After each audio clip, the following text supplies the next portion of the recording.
കിഴക്കാ ഓ എവിടാ ഇവിടെ ഉണ്ട്. ആ കിഴക്കേ, നിന്റെ അടുത്ത് ഇന്നലെ പെട്രോൾ അടിക്കണമെന്ന് പറഞ്ഞായിരുന്നോ? നിന്റെ അടുത്ത് ഇന്നലെ വണ്ടിയിൽ പെട്രോൾ അടിക്കണമെന്ന് പറഞ്ഞായിരുന്നോ? പറഞ്ഞായിരുന്നു. പെട്രോൾ അടിക്കാൻ വേണ്ടിട്ട് എന്റെ 500 രൂപ വാങ്ങിയായിരുന്നോ? മേടിച്ചായിരുന്നില്ലേ? പിന്നെ നീ പെട്രോൾ അടിക്കാൻ എന്താ മറന്നുപോയതോ? സംഭവം അത് ഞാൻ പോയിട്ട് വെച്ചിട്ട് അടിക്കാൻ മറന്നുപോയി. അടിക്കാം. വണ്ടി പെട്രോൾ നമ്മുടെ ജംഗ്ഷനിൽ ഇരിക്കുക, പോയി എടുത്തോണ്ടോ. നീ ഇതെന്റെ അടുത്ത് 6ാമത്തെ തവണ ചെയ്യുന്നത്. 6ാമത്തെ തവണ. നീ ഇപ്പൊ ഇത്ര പോയി വണ്ടി എടുത്തോണ്ട് വന്നേ വരുത്തുള്ളൂ. എടുത്തോണ്ട് പോടാ പോയിട്ട്.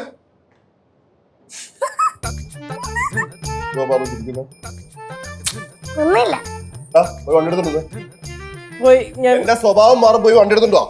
അളിയൻ തന്നെ പോയി എടുത്തോണ്ട് പോരായിരുന്നു.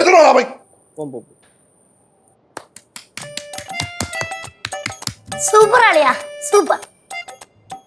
എന്തുവാ പാറു, എന്തിനാ കൈയടിച്ച്? അളിയൻ കേശവന്റെ അടുത്ത് സംസാരിക്കുന്നുണ്ടേ, പൃഥ്വിരാജിനെ പോലെ ഉണ്ട്. സത്യോളിയാ പറഞ്ഞത്. ഒന്ന് പോ പാറൂസേ, ഇവിടെ സീരിയസ് ആയിട്ട് കാര്യങ്ങൾ സംസാരിച്ചോണ്ടിരിക്കുമ്പോഴാ നിന്റെ അടുത്ത് ഞാൻ മര്യാദക്ക് പറയുവാ. പോയി വണ്ടി എടുത്തോണ്ട് വന്നോളാം, മര്യാദക്ക് പെട്രോൾ അടിച്ചിട്ട്. പിന്നെയും പൃഥ്വിരാജിനെ പോലെ സൂപ്പർ. പാറുവിന്റെ കാര്യം, ഇവിടെ കാര്യങ്ങൾ സീരിയസ് ആയിട്ട് സംസാരിക്കുമ്പോ ചുമ്മാ തമാശ കളിക്കുക. പോയി വണ്ടി എടുത്തോണ്ട് വരണേ കേട്ടോ. അളിയാ, സത്യം പറഞ്ഞ പാറു പറഞ്ഞ കാര്യത്തിൽ ഒരു സത്യമില്ലാതില്ല.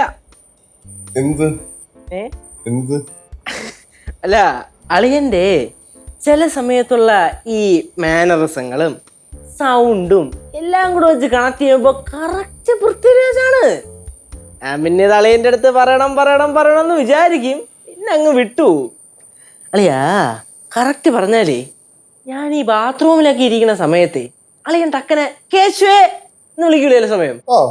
അപ്പൊ ഞാൻ പെട്ടെന്ന് വിചാരിക്കും, പൃഥ്വിരാജ, നമ്മുടെ വീട്ടിൽ എങ്ങനെ പൃഥ്വിരാജ് വന്ന്? പിന്നാണ് മനസ്സിലാവണോ അളിയനാണല്ലോ വിളിച്ചതെന്ന്. പിന്നെ സത്യം അളിയാ. നീ പോയി വണ്ടി എടുത്തോണ്ട് വരാൻ നോക്കി. ഫ്ലുവൻസി നീ വണ്ടി എടുത്തോണ്ട് വരാൻ നോക്കിയ ഫ്ലുവൻസി കറക്റ്റ് പൃഥ്വിരാജ് അളിയാ.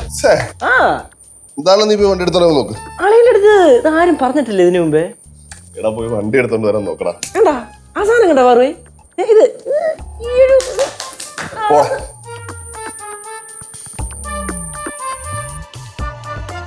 ചേട്ടാ, ചേട്ടന് ശരിക്കും തോന്നിട്ടുണ്ടോ അളിയൻ പൃഥ്വിരാജിനെ പോലാന്ന്?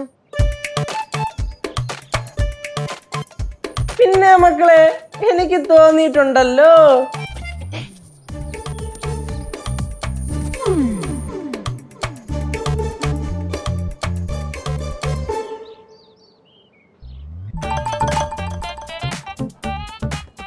പാറുവേ, സത്യം പറഞ്ഞാലേ, ഇവരുടെ കല്യാണ സമയത്ത് അളിയൻ കാറി വന്ന് ഇറങ്ങിയപ്പോ ഞാൻ ആദ്യം വിചാരിച്ചത്, ഇത് എന്തരുത്, നമ്മുടെ കല്യാണത്തിന് പൃഥ്വിരാജ് വന്നേക്കണാന്ന് ആണ്.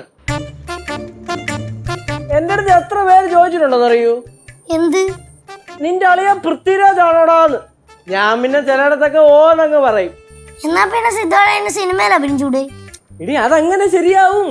സിനിമയിൽ ഓൾറെഡി വേറൊരു പൃഥ്വിരാജ് ഉണ്ടല്ലോ. അപ്പൊ ഇവര് രണ്ടുപേരോട് ഒരുമിച്ച് അഭിനയിച്ചു കഴിഞ്ഞാൽ ഡേറ്റ് തമ്മിൽ ക്ലാഷ് ആവൂലേ.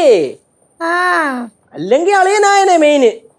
പിന്നെ നമ്മുടെ അളിയന് പിന്നെ അതിനുള്ള കഴിവുണ്ടല്ലോ, പൃഥ്വിരാജ് ആവാനുള്ളതേ.